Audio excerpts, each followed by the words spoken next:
Hello there, I'm Hayley Adams in for Esther Gitui-Hewitt. Welcome to Africa 54. Here is what's coming up. The United Nations Security Council fails to pass a resolution calling for an immediate ceasefire in Gaza. This time, Russia and China vetoed the measure. A dire warning on World Water Day. The United Nations says a global water crisis could threaten peace and fuel more conflicts. And in our entertainment report, we'll have a live performance from the talented singer Wayna. All that and much more coming up on today's Africa 54.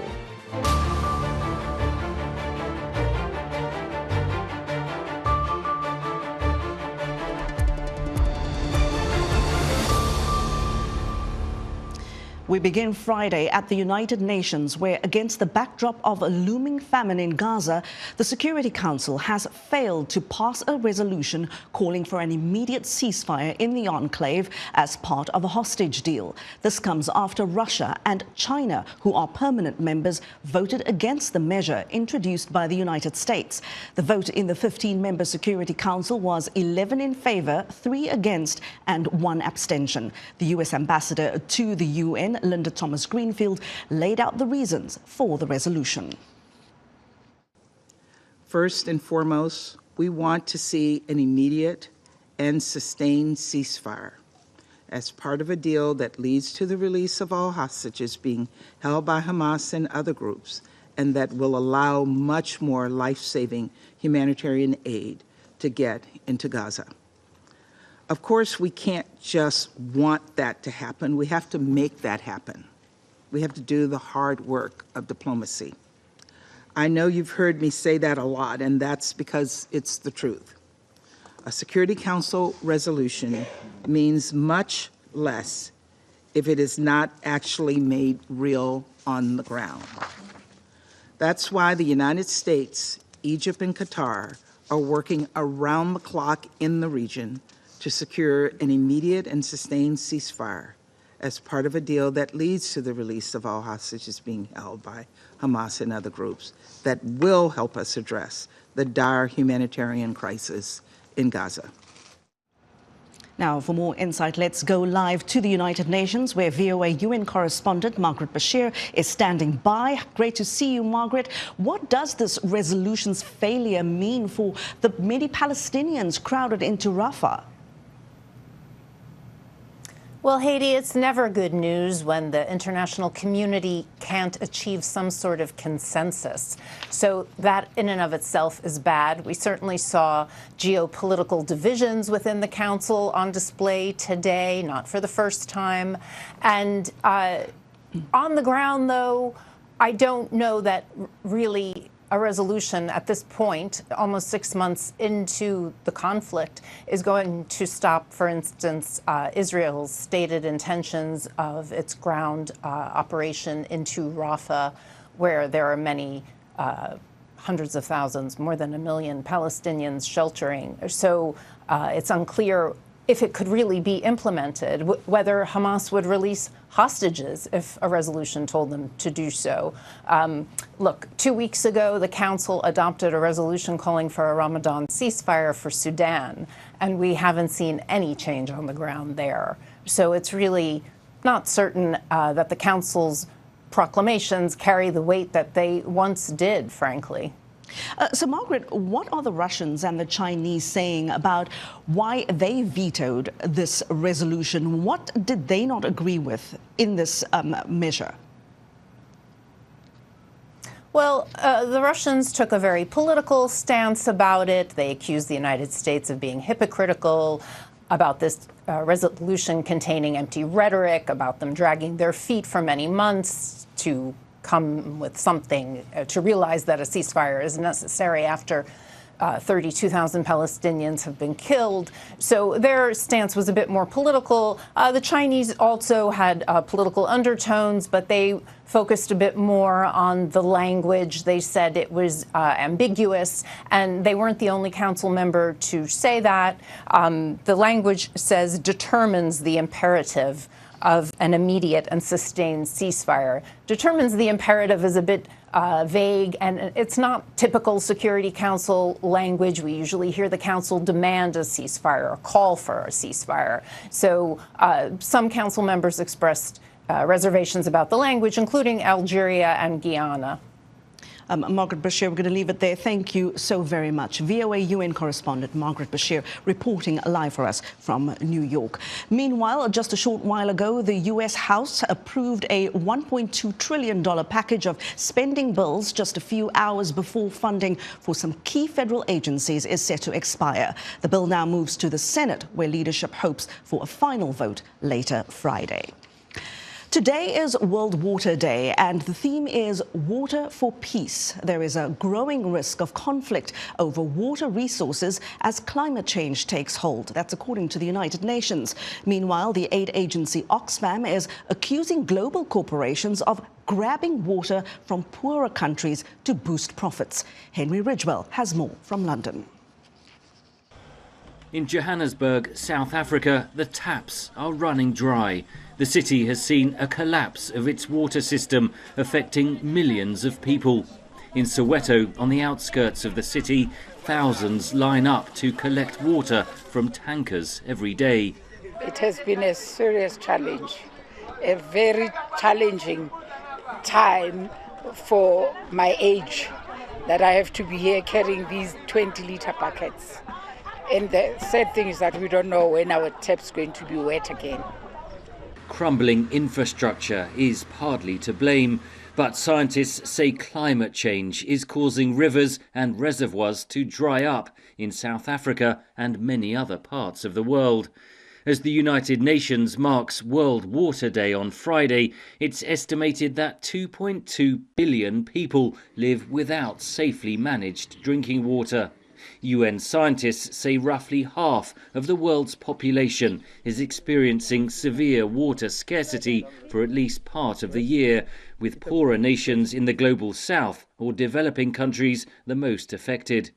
In a new report, the aid agency Oxfam accuses major global corporations of grabbing and polluting vital water resources at the expense of local populations in order to make profits. Water is overused by northern countries and is depriving southern countries from access to water. Oxfam accuses richer countries and multinationals of shifting water pressure to poorer regions by extracting water from natural sources for industrial or agricultural use and through the import of water-intensive products like fruit, vegetables, meat, flowers and bottled water. The report says agriculture accounts for 70% of water withdrawals, including through irrigation systems to support the meat industry and biofuels. But Oxfam's analysis suggests the private sector is failing to reduce its impact on water resources. 350 corporations that have been analyzed through that database, which counts for like half of the world agricultural revenue. Only one of the four of them are declaring they are reducing water use and pollution. The UN is warning this year of the growing risk of conflict over water. It says that as nations manage climate change, mass migration and political unrest, they must put water cooperation at the heart of their plans. Henry Ridgewell, VOA News, London. In East Africa, Kenyan doctors continue to protest Friday for better pay and working conditions. They are demanding a commitment from the government to fulfill collective bargaining agreements that date back to 2017. Juma Majanga has the details from Nairobi. Now, the Kenyan doctors' strike entered its 9th day today, with doctors holding demonstrations in the street of Nairobi to voice their grievances.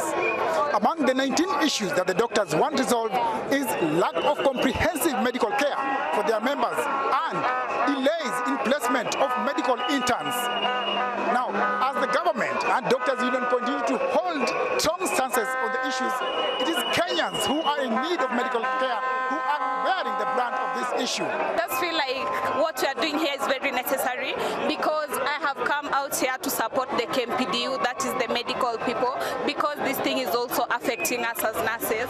And I feel like the healthcare field has been really undermined and we are not respected, and you don't even realize what we do, the hard work we put in to help Kenyans. So I feel like it's necessary to come out here and just show them what to do. When they try to paralyze, jeopardize the health of our people, of the workers that are going to do that work, that is going to work in those hospitals. Hospitally, today is the 8th day of the strike. Let me assure Kenyans and everyone, these doctors are ready to go up to 200 days until the demands of the CBA 2017 are achieved. The demands, they are not our doings. The court said in 2017, a court ruling was made, and there was an agreement between the contract between the employers and the employees that stipulated demands that you want right now. Right, like this is something that's legal and dictated by the law. So unless the CS want to go against the contempt of court, please act according to the CBA. Yeah, because we were here 2 weeks ago posting our grievances about the internship, posting of the internship and the allowances that are supposed to be given. And it's not been heard, we've not gotten nothing has been done. And that's disrespect. For me, going to school for 7 years and being disrespected is crazy. I don't know about you, but it's crazy to me. So many reasons for demonstrating today. We have 19 reasons why we have listed, but the main agenda why we are demonstrating is the delayed posting of medical interns. We have raised this issue several times. This is not the first time we are demonstrating. It's almost like the 6th or the 7th time we are demonstrating. We have heard what the Minister of Health has said the other day on national television, that we are students. Well, a union leader says the strike will continue until all the demands are met. The standoff has left thousands of Kenyans without much needed public health services. Senegalese voters head to the polls Sunday to cast their ballots in a tightly contested presidential election in one of West Africa's most stable democracies. The election will be held after much uncertainty following President Macky Sall's attempt to delay the vote. For more on the election, let's go now to VOA correspondent Mariama Diallo. She is live for us in Dakar, Senegal, and joins us now. Mariama, we know it, we've seen it. It's been a difficult, chaotic road to these 2024 elections. Please tell us, what is the latest? Yes, it has absolutely been a huge, you can't even imagine, you can't even put it in words, the political crisis that the country has been living through. The latest is that the elections will take place, at least they're scheduled to take place on Sunday. The reason why I'm saying it this way is that some people that I've spoken to while in Dakar tell me that yes, some say yes, the elections will take place on March 24th. There's no doubt it will happen. But other people are saying that because of the experience they lived through back in February when they woke up one day on the eve of the campaign kickoffs, and that there was a decree that talked about the fact that, the elections might be postponed. For that reason, they would only believe that the elections will take place when they actually take place on Sunday. So the latest is that some of the candidates, I think they spent this whole week actually trying to go inside the country. Senegal, you have Dakar, the capital, obviously, but it's more than Dakar. You have all the regions, and this is the reason why some of the candidates actually complain, because the campaigning period is so short and it doesn't give them time to go all over, across the country, to be able to talk about what their programs are, to be able to talk about why they should be the ones who replace Macky Sall, why they should be the one who lead the country in the next 5 years or in the next 10 years. So that is what we have. But today, Friday, it's actually the last day for campaigning. I think at midnight, whatever you were doing, if you don't get to go to the east, west, south, or north, you have to just leave it there and get ready, maybe rest on Saturday and get ready to go to the polls on Sunday. Mariama, very, very briefly, what is the main issue that is top of mind for voters as they head to the ballot box Sunday? Well, I think a lot of them have a lot of issues, but I think I'll just, since I have to be brief, I'll give you two main ones for the voters that I've spoken to. One is just they talk about how hard it is because of the cost of living. They just think that it's very, very high, and they are looking for a candidate who's going to help alleviate those high costs. The second one is about employment, jobs.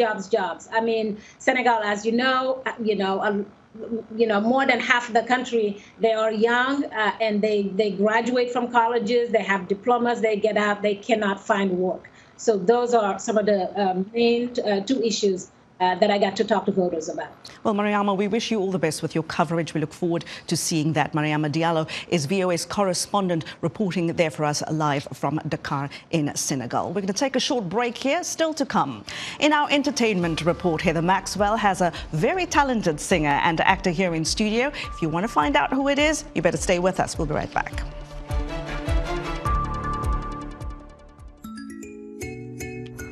It is said that firstborn daughters face pressures and often seen as the third parent to their younger siblings. On this week's episode of Our Voices, we hear testimonies as well as experts' take on how firstborn daughters handle the responsibilities of being a caretaker and a house helper in a family, even from a very young age.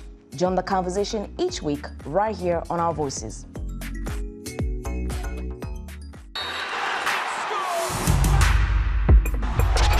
Season 4, rocking with the best.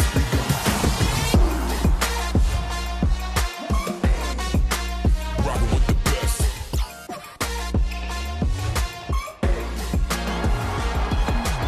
Season 4, rocking with the best. Let's go.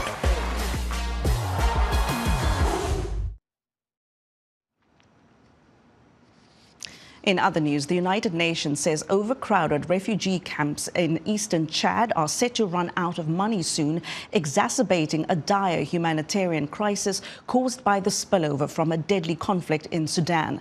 The World Food Programme says more than 1 million people in Chad, including refugees, face losing access to life-saving aid unless more funding is raised to help. The Nigerian Defense Ministry says militants killed at least 23 soldiers and wounded 17 more during an attack on a military unit in the northwestern corner of the nation. More than 100 armed men on motorbikes and vehicles used improvised explosive devices and suicide bombs to ambush the military unit. And the Ugandan Defense Ministry says President Yoweri Museveni has appointed his son Muhoozi Kainerugaba as head of the military. He replaces Wilson Mbasu Mbadi, who was removed and appointed as a junior minister. In 2022, Kainerugaba was removed by his father as the commander of Uganda's land forces after he made threats to invade neighboring Kenya on X. That's, of course, formerly known as Twitter.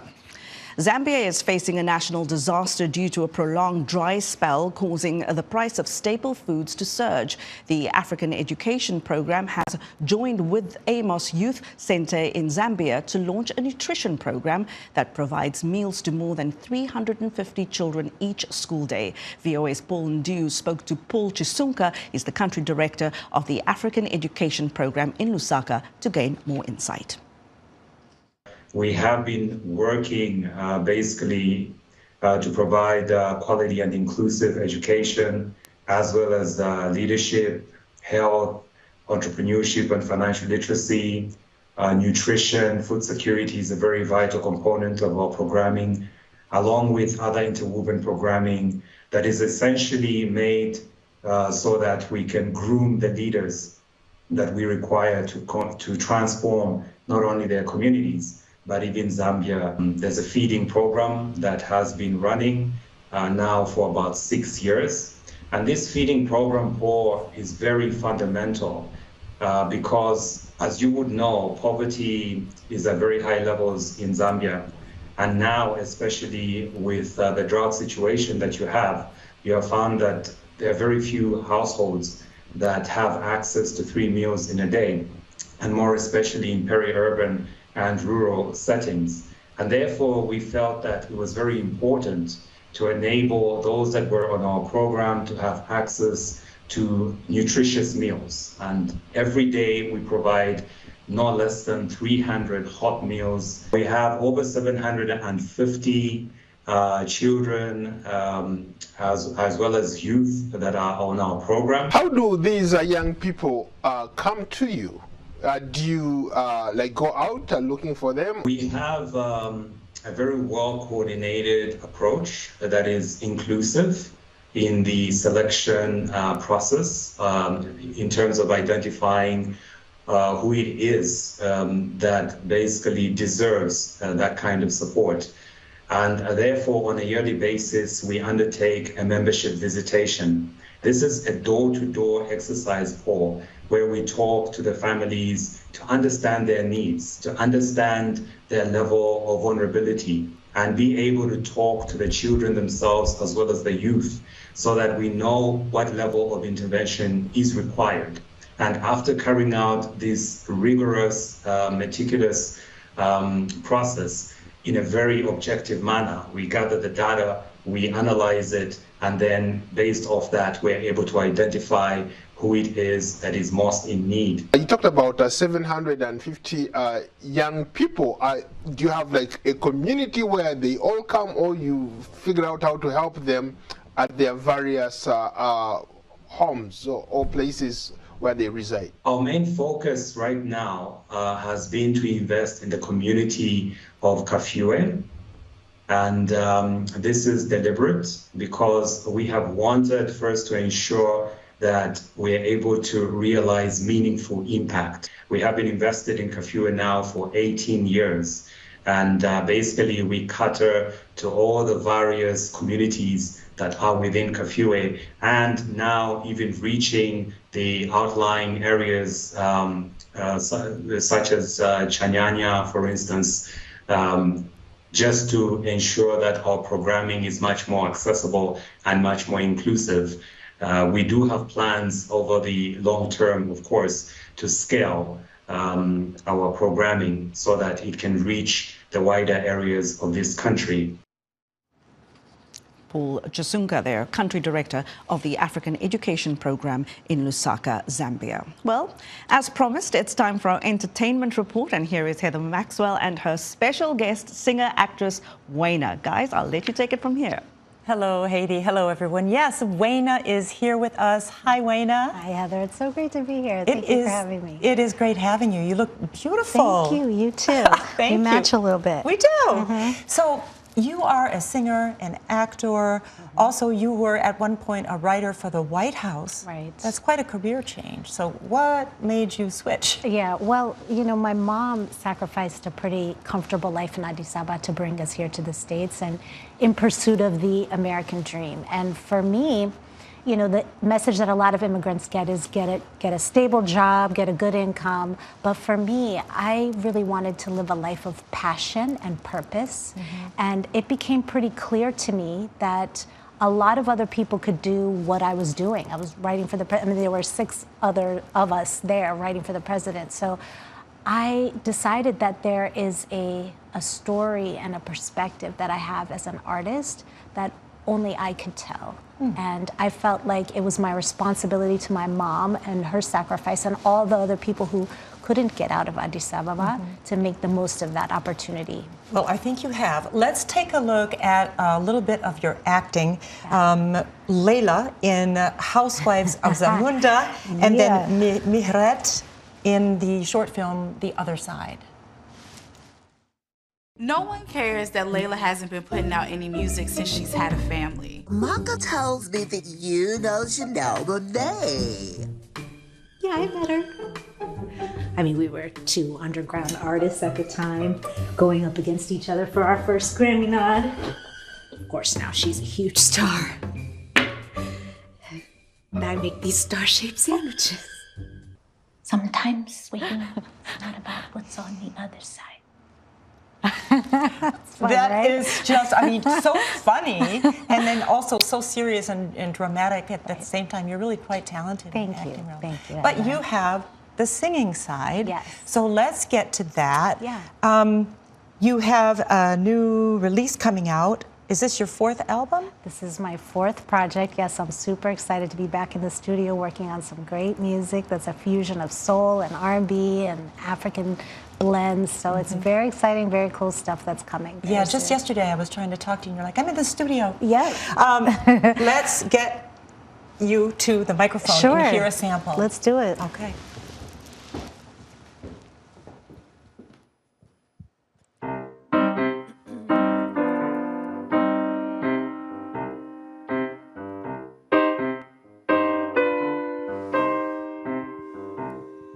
Slipping from the tongue, an identity undone, a label they call me in vain, mispronounced or minimized to abbreviate my pride, but I won't answer to that name, 'cause I'm here, and when fear tries to define me, my name, it reminds me I'm here.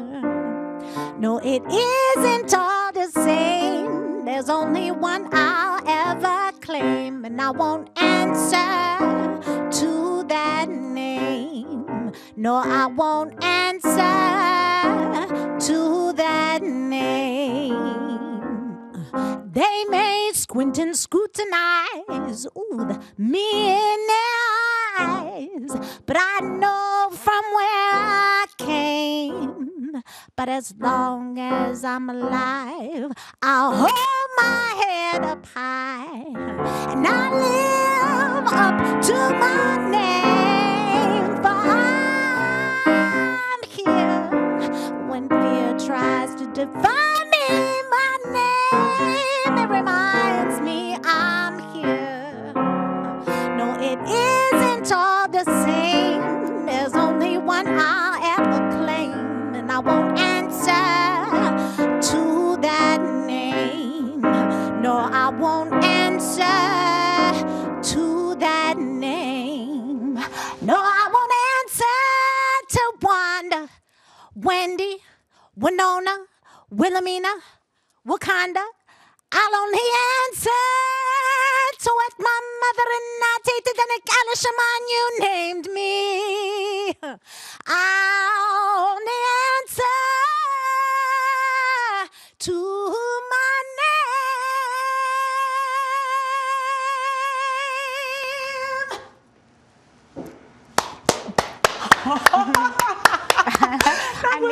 I mean that song.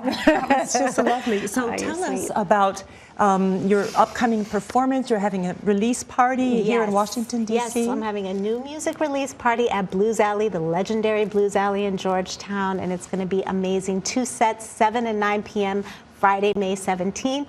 It will be electric, the best musicians in the city, so I believe it based on that performance. So if you happen to be in Washington, D.C., check her out at Blues Alley. Yes. It was just a delight. Thank you so much. Thank you so much. And everyone can follow me on my socials, Wayna Music, W-A-Y-N-A Music, to find out where I'll be in their city. Thank you. Haiti, back to you. Thank you, Heather. And on that note, it's time for us to say goodbye. Have a great weekend. See you next time. Goodbye.